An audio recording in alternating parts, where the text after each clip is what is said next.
নির্বাচনে জয়ী হলে যুগপথ আন্দোলনের শরিকদের নিয়ে জাতীয় সরকার গঠনের যে প্রতিশ্রুতি বিএনপি দিয়েছিল, নির্বাচনোত্তর বাস্তবতায় তার প্রতিফলন দেখা যাচ্ছে না। 12 ফেব্রুয়ারি ত্রয়োদশ জাতীয় সংসদ নির্বাচনের পর গঠিত সরকারে শরিক দলগুলো থেকে মাত্র 3 জন নেতা ঠাঁই পেয়েছেন। ফলে রাজনৈতিক মহলে এখন প্রশ্ন উঠছে, কোথায় বিএনপির প্রতিশ্রুত জাতীয় সরকার? শরিকদের একটি বড় অংশের দাবি, তারেক রহমানের নেতৃত্বে গঠিত বর্তমান সরকার আসলে একটি বিএনপি সরকার।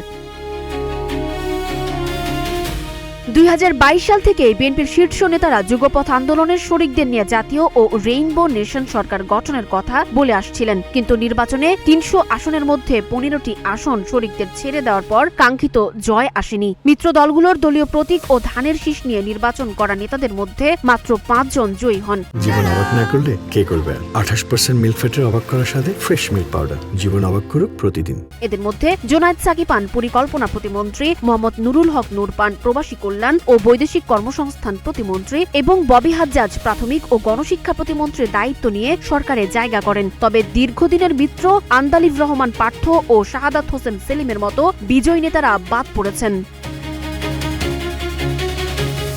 জাতীয় সরকারের প্রতিশ্রুতি রক্ষা না করায় ক্ষোভ প্রকাশ করে নাগরিক ঐক্যের সভাপতি মাহমুদুর রহমান মান্না শ্লেষের সাথে বলেন, কথায় আছে না, কোকা-কোলা ভোটের আগে ফস করে, ভোটের পরে করে না। বিএনপি যা বলেছিল সেটা তারা করেনি।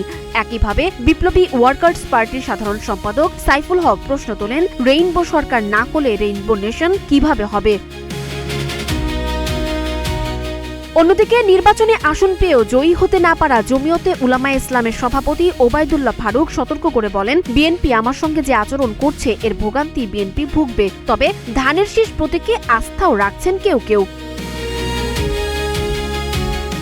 নির্বাচন করে হেরে যাওয়া গণ অধিকার পরিষদের সাবেক নেতা রাশেদ খান এখনও প্রধানমন্ত্রী তারেক রহমানের প্রতি আস্থা রাখছেন। একই সুরে আশার বাণী শুনিয়েছেন বিএনপির জ্যেষ্ঠ যুগ্ম মহাসচিব রুহুল কবির রিজভী। তিনি জানান, প্রধানমন্ত্রী নির্বাচনী প্রতিশ্রুতিগুলো ধাপে ধাপে বাস্তবায়ন করছেন এবং জাতীয় সরকারের প্রতিশ্রুতিও নিশ্চয়ই পূরণ করবেন। তবে জাতীয় সরকার নিয়ে প্রশ্ন থেকেই যাচ্ছে।